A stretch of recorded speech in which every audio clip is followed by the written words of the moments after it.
Marcus Green was a man who believed deeply in fairness and justice.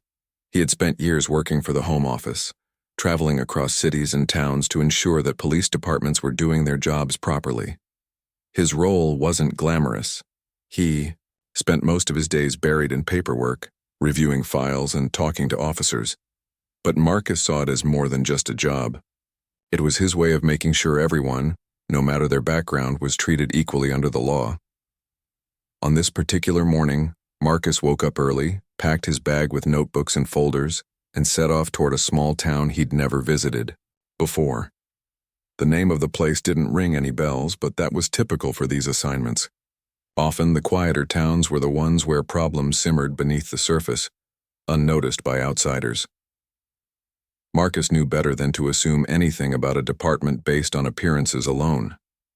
After all, some of the worst cases of misconduct he'd uncovered had happened in places people thought were safe. As he drove through winding country roads lined with trees, Marcus felt a mix of anticipation and routine. This was part of his life now, showing up unannounced at police stations, asking tough questions, and sometimes uncovering truths that made people uncomfortable. He didn't enjoy confrontation, but he understood its importance. If someone stepped out of line, whether intentionally or not, it was his duty to point it out. When Marcus finally arrived at the station, he parked his car outside the modest brick building. A sign above the entrance read, "Protect and Serve," accompanied by the emblem of the local force. Stepping inside, Marcus noticed how different this station felt compared to others he'd visited. The air was heavy, almost oppressive, and there was an unusual quietness despite the presence of uniformed officers moving around. No one greeted him warmly.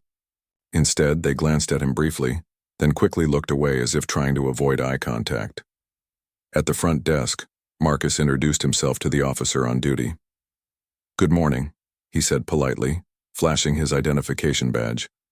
"I'm here for a routine inspection. Could you let your commanding officer know?" The officer behind the desk nodded stiffly, picked up the phone and muttered something into the receiver. While waiting, Marcus took note of the environment. The walls were decorated with old photographs of past chiefs and plaques commemorating decades of service. But something about the atmosphere seemed off. There was a tension in the air, like the kind you feel when two people are arguing in another room and you're not quite sure why. A few moments later, a tall man with graying hair approached him. He introduced himself as Chief Alan Peters, extending a firm handshake. "Inspector Green, welcome. We weren't expecting you today, but we'll do our best to accommodate your visit." Marcus smiled reassuringly. "Thank you, Chief. I assure you this is standard procedure. My goal is simply to review your operations and make sure everything aligns with national standards." Chief Peters nodded, though his expression remained guarded. "Of course. Follow me, and I'll show you to the conference room where we can get started." As they walked down the hallway, Marcus couldn't shake the feeling that eyes were following him. Several officers paused whatever they were doing to watch him pass. Some whispered to each other, while others stared openly. Marcus tried to ignore it, reminding himself that such reactions were common during inspections. People naturally grew defensive when someone came in to scrutinize their work. Still, he couldn't help but notice the subtle hostility in their gazes. Once settled in the conference room, Marcus began going over the necessary documents. Chief Peters stayed nearby, occasionally answering questions or fetching additional files. For the first hour, things proceeded smoothly enough. Marcus reviewed arrest records, training logs, and community engagement reports, jotting down notes along the way. Everything appeared to be in order, at least on paper. But then, something caught his attention. Buried within the complaint logs were several entries alleging racial profiling. One resident claimed they'd been pulled over repeatedly without cause. Another described being harassed during a routine traffic stop because of their ethnicity. These incidents stood out like red flags against the otherwise mundane data. Marcus decided to dig deeper, asking Chief Peters about them. "Well, Inspector," the chief replied cautiously, "we take all complaints seriously. However, these claims are often exaggerated. You know how it is. People tend to jump to conclusions when they don't understand the full context. Marcus nodded, keeping his tone neutral. I appreciate your perspective, Chief. Still, even one valid complaint is worth investigating thoroughly. Have these allegations been followed up on? Before Peters could respond, the door to the conference department opened abruptly. In strode Sergeant James Hargrove, a burly man with a reputation for being hot-headed. His face was already flushed, and his voice carried a sharp edge. "What's going on here?" he demanded, glaring at Marcus. "Who gave you permission to dig through our files?" Marcus turned to face him calmly. "Sergeant Hargrove, I presume. As I explained to Chief Peters, I'm conducting a routine inspection. It's my job to review these materials." Hargrove snorted derisively. "Routine inspection, huh? Sounds like snooping to me. And what gives you the right to come in here and start questioning how we do our jobs?" Marcus kept his composure despite the rising tension. "I'm not here to criticize anyone, Sergeant. I'm simply ensuring that policies are being followed correctly. If everything's in order, there's nothing to worry about." For a moment, Hargrove seemed taken aback by Marcus's calm demeanor. But instead of backing down, he leaned forward, aggressively. "Listen, mister, we've got real problems to deal with around here. Crime doesn't stop so bureaucrats like you can come in and nitpick every little thing we do. Maybe if you spent less time pushing papers and more time understanding what it's like on the streets, you'd see things differently." Marcus met Hargrove's gaze steadily. "I respect the challenges officers face daily, Sergeant, but respecting the law means holding ourselves accountable too. That includes addressing concerns raised by the community." Hargrove clenched his jaw, clearly frustrated. Before he could retort further, Chief Peters intervened. "That's enough, Hargrove. Let Inspector Green do his job. We have nothing to hide." With visible reluctance, Hargrove backed off, though his scowl suggested the conversation was far from over. As he left the room, slamming the door behind him, Marcus exchanged a glance with Chief Peters. "I apologize for that," the chief said quietly. "Hargrove has strong opinions." Marcus offered a polite smile. "It's fine. I'm used to encountering resistance during inspections. Let's continue, shall we?" Though outwardly composed, Marcus couldn't dismiss the uneasy feeling growing in his chest. Something about Hargrove's behavior, and the overall vibe of the station, felt wrong. Little did he know, this was only the beginning of what would become one of the most challenging days of his career. As the day wore on, Marcus continued his work in the conference room, poring over files and making detailed notes. The initial tension caused by Sergeant Hargrove's outburst had subsided slightly, but it lingered like a storm cloud waiting to burst. Chief Peters remained nearby, occasionally chiming in with explanations or offering weak smiles that seemed more forced than genuine. Despite the chief's attempts to maintain a professional atmosphere, Marcus couldn't shake the feeling that something was brewing beneath the surface. After finishing his review of the complaint logs, Marcus decided to shift gears. He wanted to speak directly with some of the officers, not just the higher-ups, to get a clearer picture of how things operated on the ground.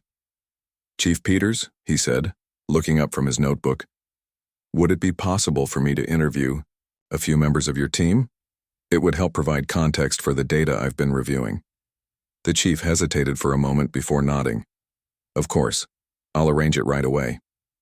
He left the room briefly and returned with 3 officers. 2 younger recruits and 1 veteran officer named Officer Daniels, who looked as though he'd seen far too many late-night shifts. They settled into chairs around the table, exchanging wary glances as Marcus introduced himself. "I appreciate you taking the time to speak with me," Marcus began warmly.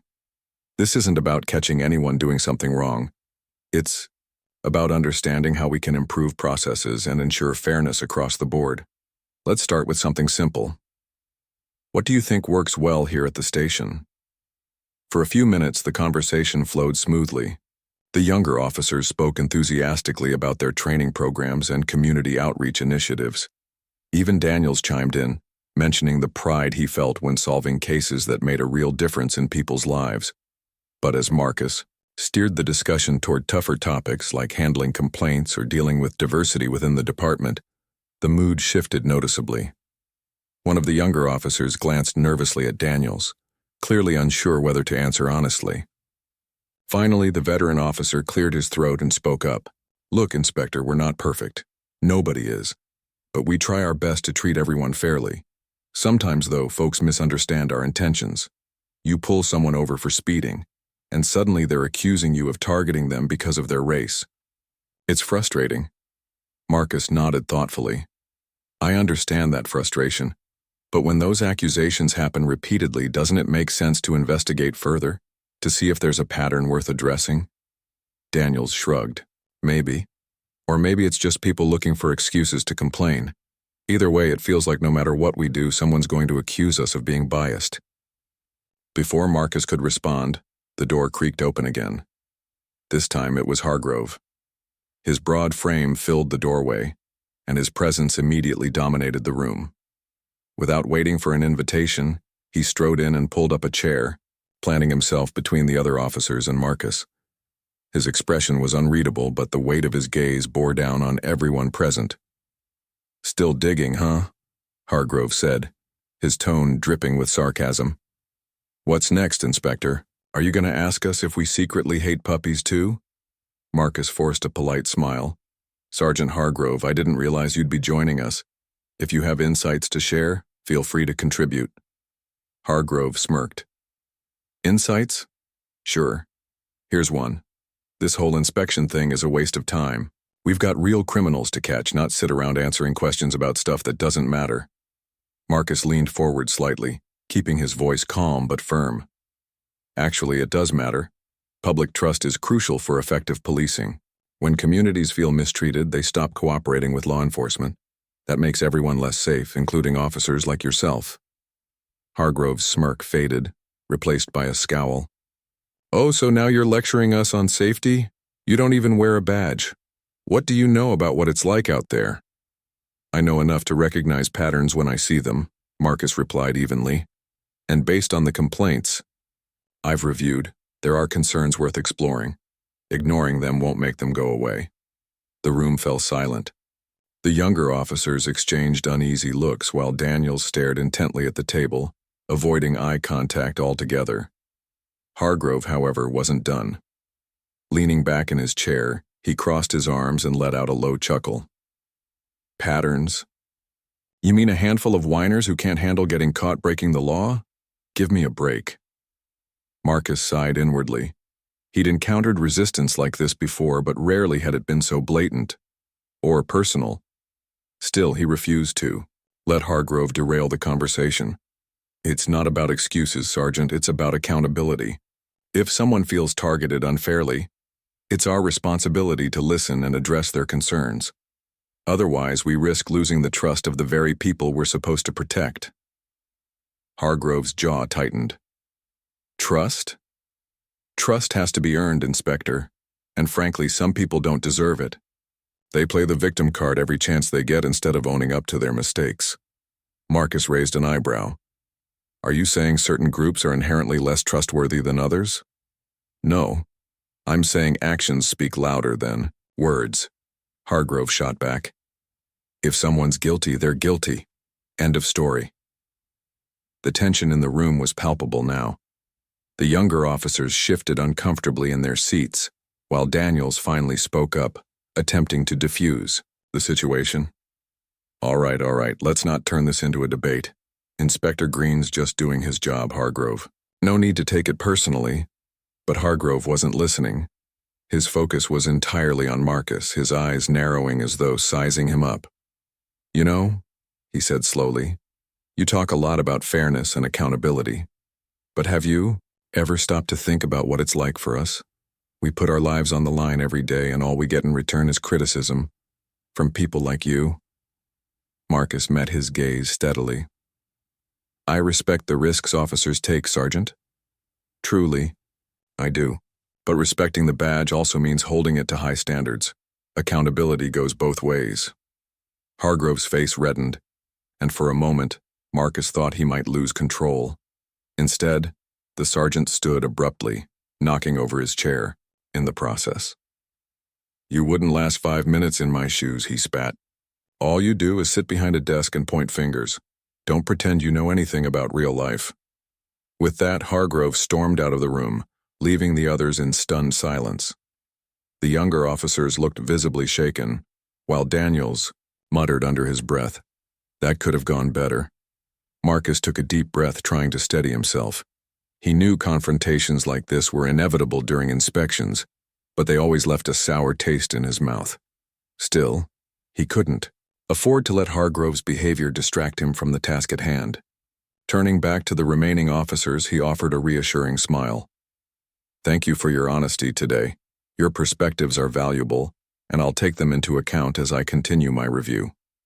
The rest of the interviews passed without further incident, though the shadow of Hargrove's anger loomed large over everything. As Marcus packed up his materials later that afternoon, he couldn't help but reflect on the encounter. There was no denying the animosity Hargrove harbored, not just toward him, but perhaps toward the very idea of oversight itself. It was a troubling sign, one that hinted at deeper issues lurking within the department.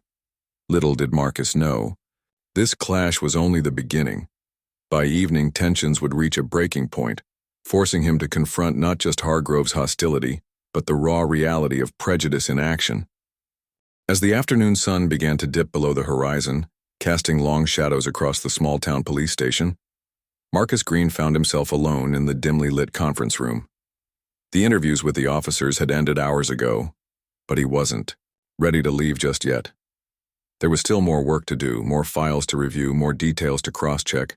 He wanted to ensure that his findings were thorough and fair, even if it meant staying late into the evening. The quiet of the station was unnerving after the chaos of the day. Most of the officers had gone home, leaving behind an eerie stillness, broken only by the occasional creak of floorboards or distant hum of fluorescent lights. Marcus tried to focus on the task at hand, flipping through pages filled with arrest records, training logs, and community feedback forms. But no matter how hard he concentrated, his mind kept drifting back to Sergeant Hargrove's outburst earlier that day. Something about the man's behavior gnawed at him, like a splinter buried deep beneath the skin. It wasn't just the hostility that bothered Marcus. It was the underlying tone of resentment, the barely concealed contempt in Hargrove's voice whenever he spoke. Marcus had encountered resistance during inspections before, but this felt different. It wasn't merely defensiveness. It was something darker, something rooted in prejudice. And while Marcus couldn't prove it, he couldn't shake the feeling that Hargrove's anger stemmed not from professional pride, but from something far more personal. As he sifted through the documents, one particular case caught his eye, a recent arrest involving a young black man named Elijah Johnson. According to the report, Elijah had been stopped for allegedly running a red light, then arrested for resisting arrest when he questioned the officer's authority.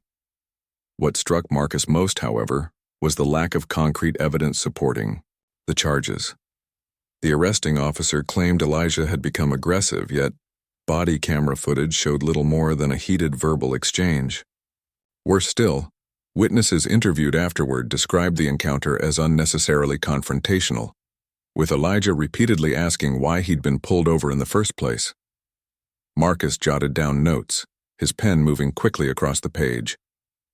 This wasn't the first questionable arrest he'd come across today, but something about Elijah's story resonated deeply with him.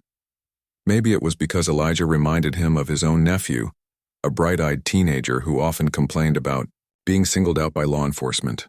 Or maybe it was the fact that cases like these seemed to follow a disturbing pattern, one Marcus had seen too many times before. Lost in thought, Marcus didn't hear the footsteps approaching until they were almost upon him. Startled, he looked up to see Sergeant Hargrove standing in the doorway once again.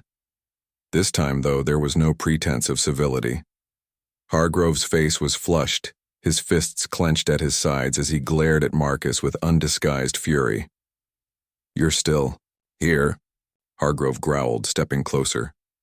"I figured you'd be long gone by now, patting yourself on the back for another day of stirring up trouble." Marcus set his pen down carefully, meeting Hargrove's gaze without flinching. "I'm just doing my job, Sergeant. If you have any concerns about my presence, I suggest taking them up with Chief Peters."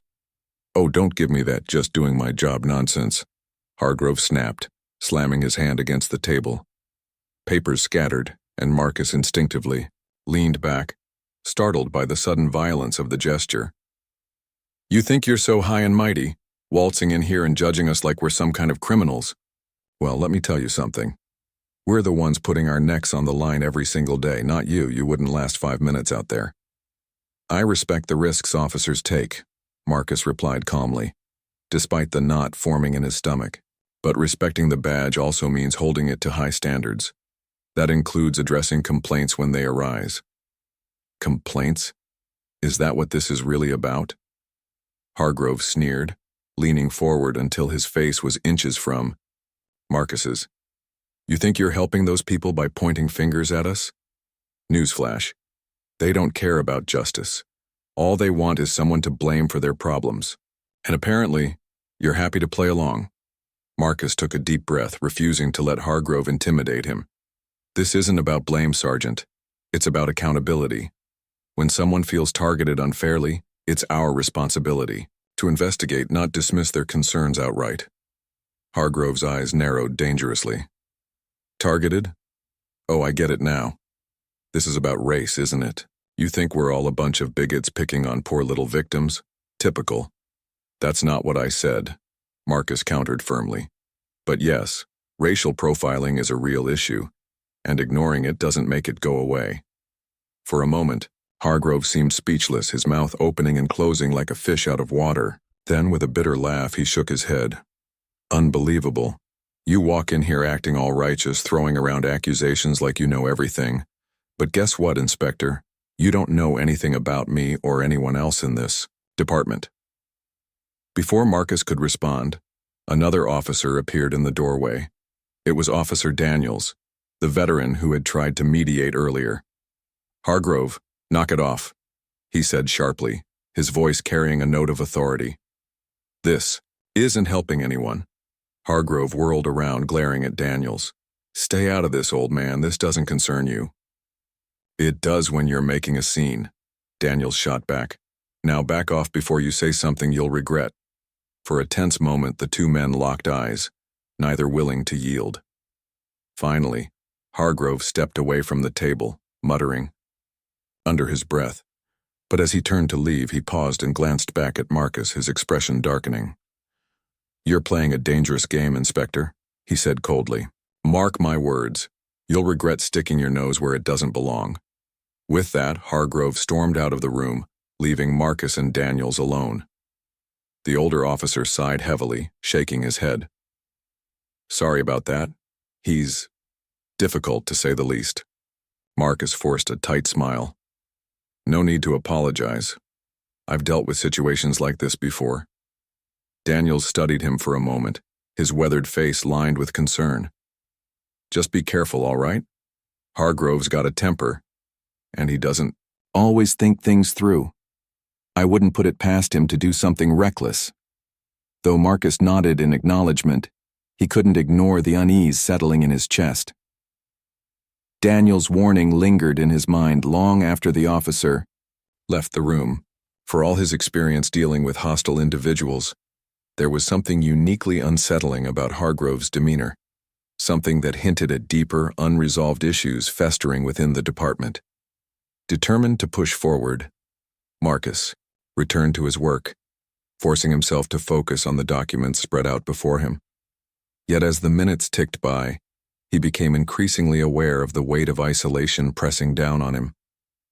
The station felt emptier than ever, its silence oppressive and suffocating.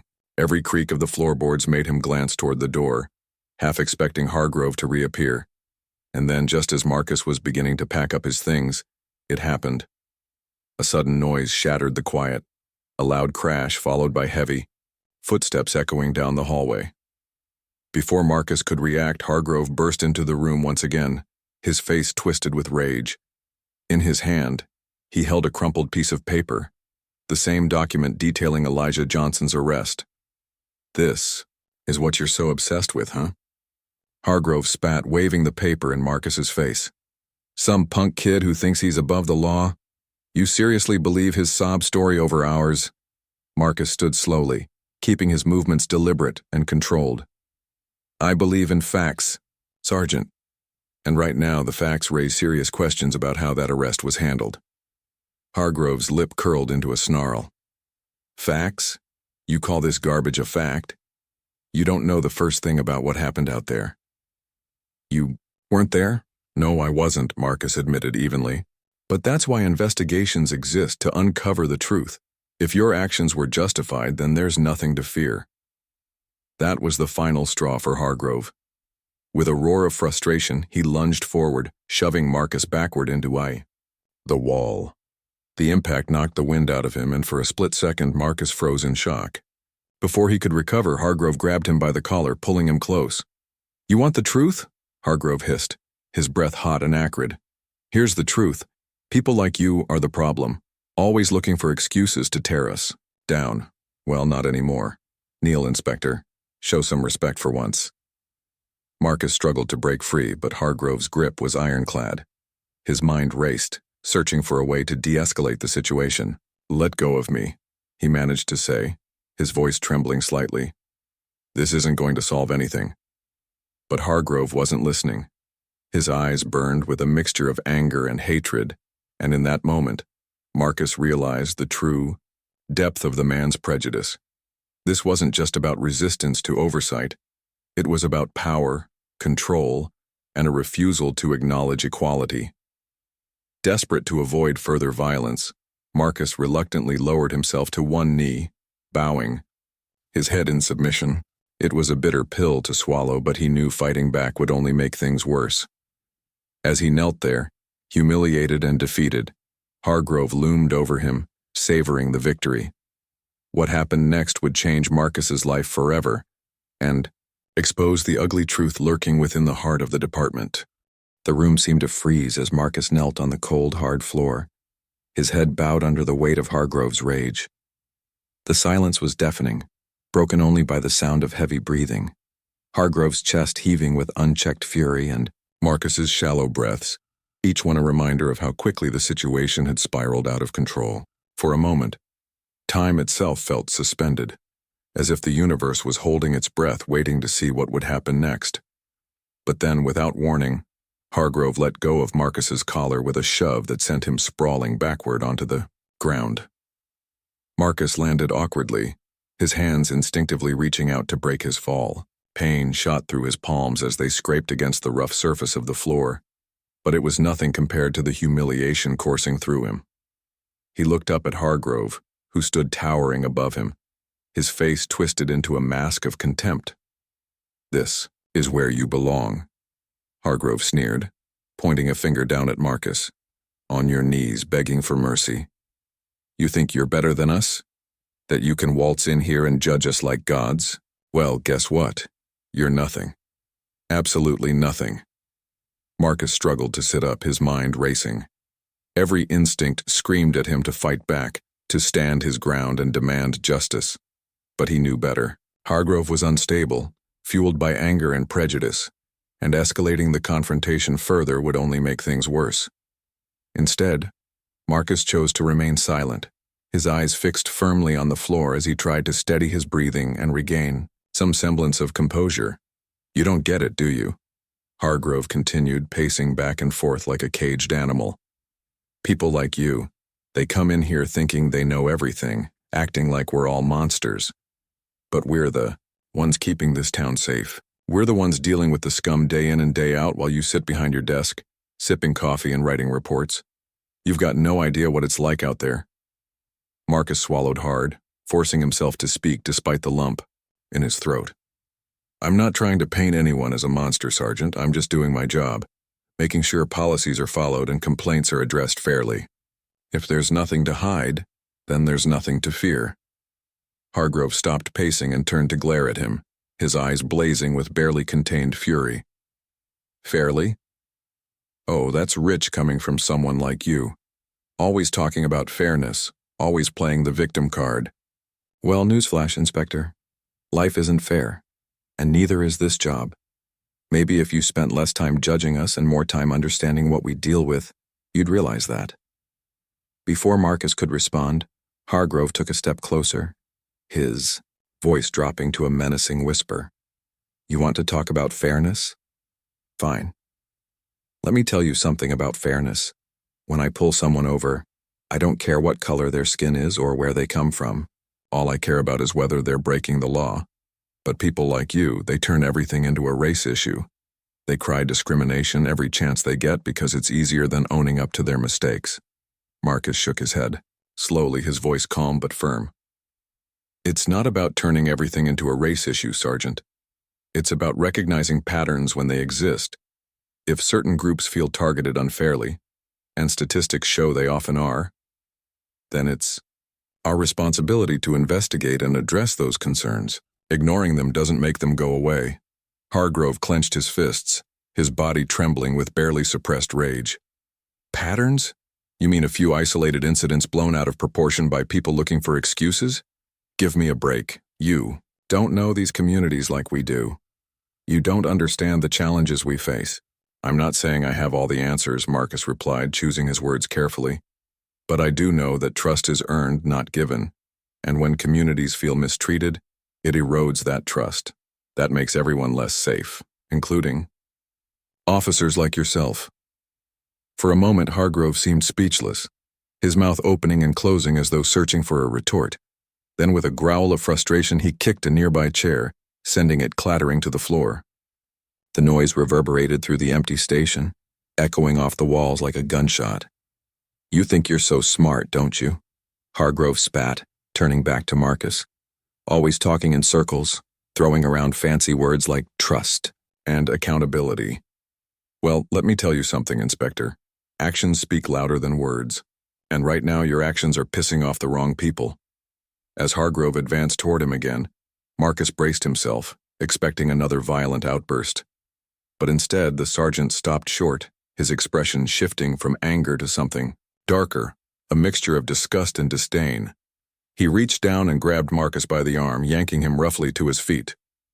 Get up, Hargrove commanded, his grip vice-like. You're done here.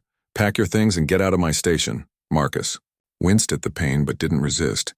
Slowly he gathered his scattered papers and shoved them into his bag, his movements deliberate and controlled. As he worked, he kept his gaze averted, refusing to give Hargrove the satisfaction of seeing his fear.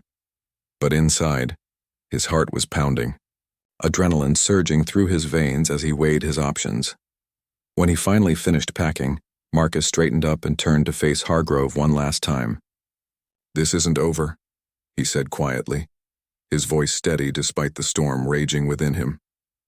What happened here today will be reported, and appropriate action will be taken. You can count on that. Hargrove laughed bitterly, shaking his head. Go ahead, report me. See if I care. Nobody's going to take your side, Inspector. Not in this town. Not against one of their own. With that, Hargrove stepped aside, gesturing toward the door with a mocking bow. After you, he said, his tone dripping with sarcasm. Marcus hesitated for a moment, then walked past him, his shoulders squared and his head held high. Each step felt like an eternity, the weight of Hargrove's glare burning into his back as he made his way down the hallway.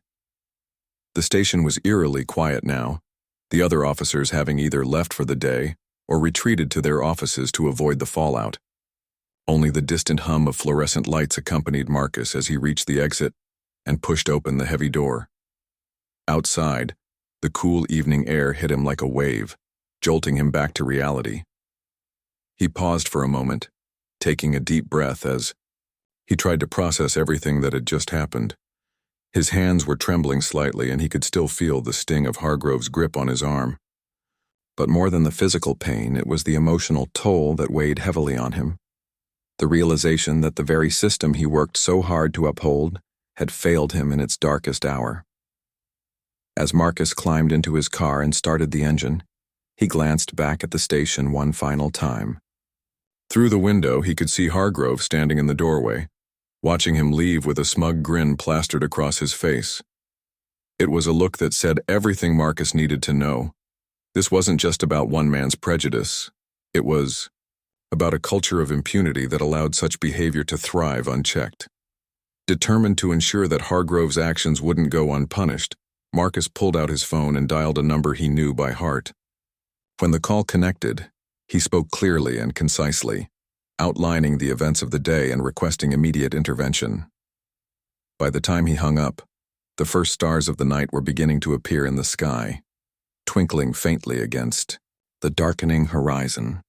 Marcus knew the road ahead wouldn't be easy. Reporting an officer, especially one as entrenched in the system as Hargrove, was never simple. There would be resistance, skepticism, and possibly even retaliation. But as he drove away from the station, leaving behind the shadow of fear and intimidation, Marcus felt a renewed sense of purpose. This wasn't just about seeking justice for himself. It was about standing up for everyone who had ever been silenced, dismissed, or mistreated by those sworn to protect them. And though the scars of the day would linger, both visible and invisible, Marcus vowed to keep fighting. Because sometimes, the hardest battles are the ones worth fighting for. As Marcus drove away from the police station, his mind was a whirlwind of emotions. The adrenaline that had surged through him during the confrontation with Hargrove was slowly fading, leaving behind a heavy weight of exhaustion and frustration. His hands gripped the steering wheel tightly, knuckles white against the dim glow of the dashboard lights. He replayed the events of the day in his head, each memory sharper than the last: the hostile glares, the accusations, the shove to the ground, and finally the demand to kneel. It wasn't just the physical altercation that troubled him. It was the sheer audacity of Hargrove's actions, the way he had weaponized his authority to intimidate and humiliate. What made it worse was the knowledge that such behavior likely wasn't new for Hargrove. Marcus couldn't shake the feeling that this sort of abuse of power had been happening long before he arrived, and would continue unless someone stepped in to stop it. But as much as Marcus wanted to focus on what came next, his body reminded him of the toll the encounter had taken. His palms still stung from scraping against the floor, and there was a dull ache in his shoulder where Hargrove had grabbed him. Worst of all was the emotional bruising, the sense of vulnerability that came from being physically overpowered by someone who should have been protecting him. It was an experience no one should ever have to endure, especially at the hands of law enforcement. Determined not to let Hargrove's actions define the rest of his evening, Marcus pulled over onto a quiet side road. He needed a moment to collect himself before continuing home. Turning off the engine, he leaned back in his seat and closed his eyes, taking slow, deliberate breaths. In the silence of the car, he allowed himself to feel everything he'd been suppressing: anger, fear, shame, and even a flicker of doubt about whether reporting Hargrove would make any difference. After a few minutes, Marcus opened his eyes and reached for his phone. He scrolled through his contacts until he found the name he was looking for: Sarah Collins, a senior investigator within the Home Office Internal Affairs Division. Sarah was known for her tenacity and fairness, qualities that earned her respect across departments. If anyone could help navigate the murky waters ahead, it was her. The call connected after 2 rings. "Sarah Collins," came the crisp, professional voice on the other end. "Sarah, it's Marcus Green," he said, his tone measured but urgent. "I need your advice, and possibly your intervention." There was a brief pause before Sarah responded. "Marcus, is everything all right?" He hesitated, unsure where to begin. Finally, he took a deep breath and launched into an account of the day's events, starting with the tense interviews and escalating to the violent confrontation with Hargrove. As he spoke, he kept his voice steady, presenting the facts as objectively as possible. But even so, the raw emotion beneath his words was impossible to mask. When he finished, there was a long silence on the line. Then Sarah exhaled sharply. "Marcus, I'm so sorry this happened to you. That kind of behavior is unacceptable under any circumstances, let alone from someone in uniform. Are you okay?" "I'll be fine," Marcus replied, though the tremor in his voice betrayed his uncertainty. "Physically, I mean. But honestly, Sarah, I don't know how to process this. I've dealt with resistance during inspections before, but nothing like this. This wasn't just defiance, it was hatred. Pure, unfiltered hatred." Sarah's response was immediate and firm. "You did the right thing by calling me. We can't let something like this slide. Not only does it jeopardize public trust, but it also sets a dangerous precedent if officers think they're above accountability." Let's start by filing an official complaint. I'll walk you through the process. Relief washed over Marcus, though it was tempered by the knowledge that the battle was far from over.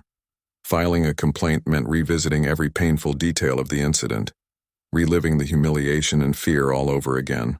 Still, he knew it was necessary, not just for his own sake, but for the sake of others who might find themselves in similar situations.